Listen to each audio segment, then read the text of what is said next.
All right, welcome back, everyone. Let's just dive right into this explainer.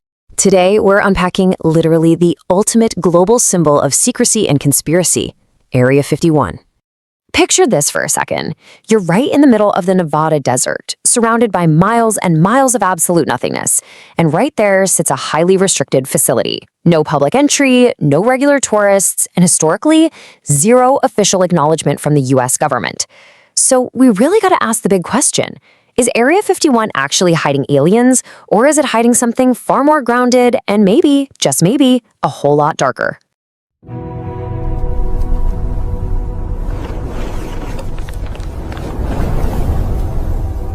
For over 80 years, there's been this one massive, singular question that has totally captured the world's imagination. I mean, it spawned endless movies, books, and late-night debates. Are we alone? Or, more specifically, is the United States government actively covering up evidence that we're not alone? Well, welcome to our explainer on the most definitive, sweeping investigation ever conducted into identified anomalous phenomena, or UAPs. Today, we're going to unpack the official findings that finally answer this decades-old mystery. So here is the question that sits right at the center of a huge cultural mythology. There is this pervasive, deeply ingrained belief that for nearly a century, a shadowy, highly secretive organization within the US government has been recovering crashed off-world spaceships, hiding extraterrestrial bodies, and reverse engineering alien technology. It's a fantastic story, right? But is there actually any truth to it? Okay, let's dive into this.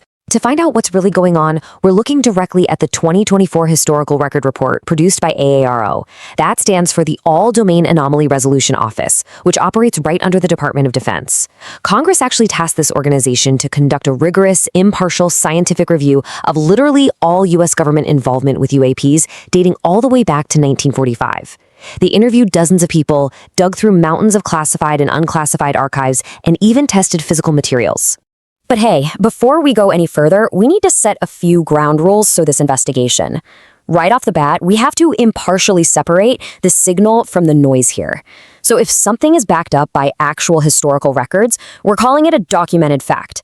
If a single person just said it happened, that's a personal claim. And if it's just some unverified rumor floating around the web, we're labeling it an internet conspiracy. This distinction is absolutely crucial because, a story might be mind-blowing, but being fascinating doesn't automatically make it true. So let's look at what exactly Area 51 is, the documented reality.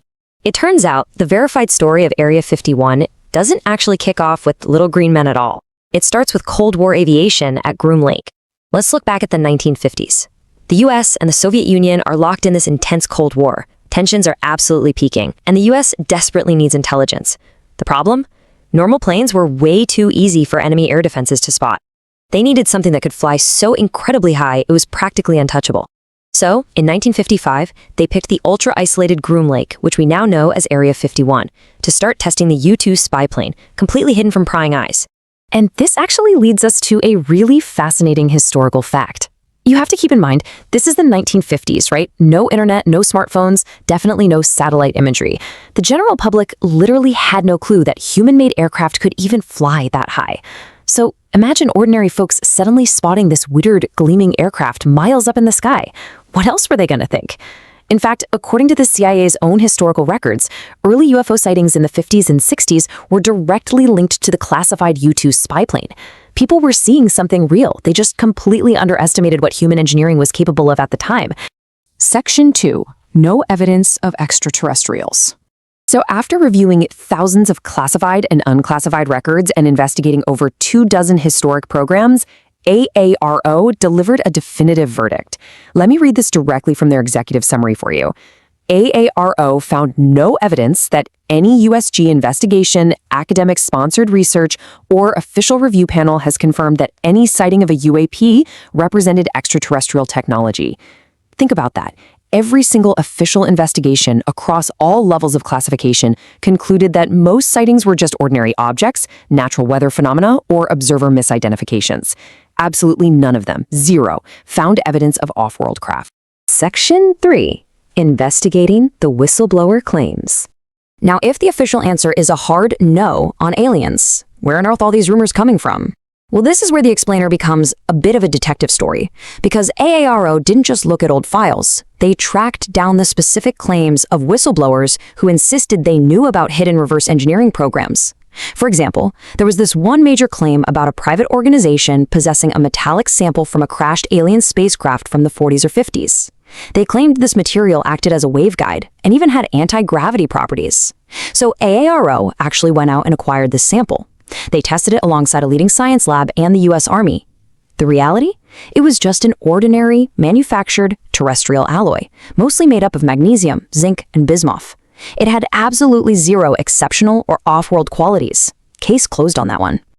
And this next one brilliantly illustrates how human perception can create these incredible myths. Another whistleblower told AARO that a specific former military officer had vividly described physically touching an extraterrestrial spacecraft floating in a building. So AARO tracked down that exact officer and interviewed him on the record. The officer completely denied having any knowledge of off-world technology, but he did recall that he had once touched a highly classified F-117 Nighthawk stealth fighter at a facility. So, a misunderstood, secondhand conversation about touching classified stealth technology literally morphed into a story about a floating alien spaceship. Crazy, right? AARO rapidly dismantled a whole host of other pervasive claims, too. People said there were strict non-disclosure agreements threatening death for talking about UFOs. Well, AARO searched across the Department of Defense, the Department of Energy, and the intelligence communities. They found 0 UAP-specific NDAs. What about the named former CIA officials supposedly managing the movement of alien tech? They explicitly denied the claim in a signed, sworn statement. An allegedly leaked 1961 intelligence document proving a cover-up, analyzed and proven to be an inauthentic forgery. And then there's Kona Blue, heavily rumored to be a secret Department of Homeland Security program to hide alien bodies. Turns out, it was just an unfunded, unapproved proposal pitched by private UAP enthusiasts. It literally never existed as a program. Ultimately, AARO found that the entire reverse engineering narrative stems from an echo chamber of circular reporting among a small, consistent group of people who simply believe it to be true despite absolutely zero empirical evidence. Which naturally brings us to our next question. Why keep it a secret? Well, the answer is grounded in reality, but it's still fascinating. It's all about military advantage. During the Cold War, the US was developing experimental aircraft, stealth tech, and advanced reconnaissance. You just don't broadcast your biggest strategic advantages to your enemies, right? But this perfectly illustrates a core rule of human psychology. Extreme government secrecy breeds extreme public speculation. When you leave people in the dark, they are naturally going to invent theories to fill that void. And all that endless speculation opens the door to the darker theories. Was it all a deliberate distraction? Here's where things get a bit wild. Some unproven conspiracy claims suggest the government deliberately spread alien myths. Why? Well, think about it. If everyone is looking up at the sky searching for flying saucers, nobody is looking at the highly classified military projects on the ground. Some people even go a step further, claiming it was all a cover to hide secret bioweapons programs. Now, as impartial investigators, we have to point out that while governments historically do hide weapons research, this specific Area 51 bioweapons theory currently lacks any credible public evidence. Until something verified comes out, it stays firmly in the unproven internet conspiracy bucket. This really brings us to the core of the whole phenomenon, the human need for answers. Why do we always default to aliens instead of just accepting that, hey, maybe it's just classified surveillance tech? It's because the human brain literally despises an unsolved mystery. You see something unexplainable near a top-secret base, and your mind just automatically builds this thrilling narrative around it. Then, pop culture completely takes over. Movies, TV shows, the internet, they take a military testing site and permanently transform it into a global icon for crashed UFOs. But as the saying goes, a good story and a proven story are not the same thing. The alien narrative is incredibly compelling, for sure, but being compelling just isn't evidence. So, let's take a step back and look at the 3 possibilities. Let's logically break this down. Step 1, the first possibility. Aliens are real and at Area 51. It's super popular, fueled by folks like Bob Lazar, but as of right now, it's an unproven claim. Okay, possibility 3. The alien stories are just a distraction for darker weapons, like bioweapons. A super fascinating idea, but again, an unproven conspiracy that completely lacks credible public evidence. That leaves us with possibility 2. It's highly advanced secret human tech. Out of all three options, this is the only one actually backed up by documented historical evidence, from the U-2 spy plane all the way to the Mach 3 ox cart. And this brings us to the ultimate paradox of Area 51. Let's just slow down for a second and really think about this. If humans were already capable of building aircraft that flew at 90,000 feet and 3 times the speed of sound decades ago and managed to keep it totally hidden from the public, just imagine what kind of incredibly advanced next-generation technology they might be testing out in that desert right now.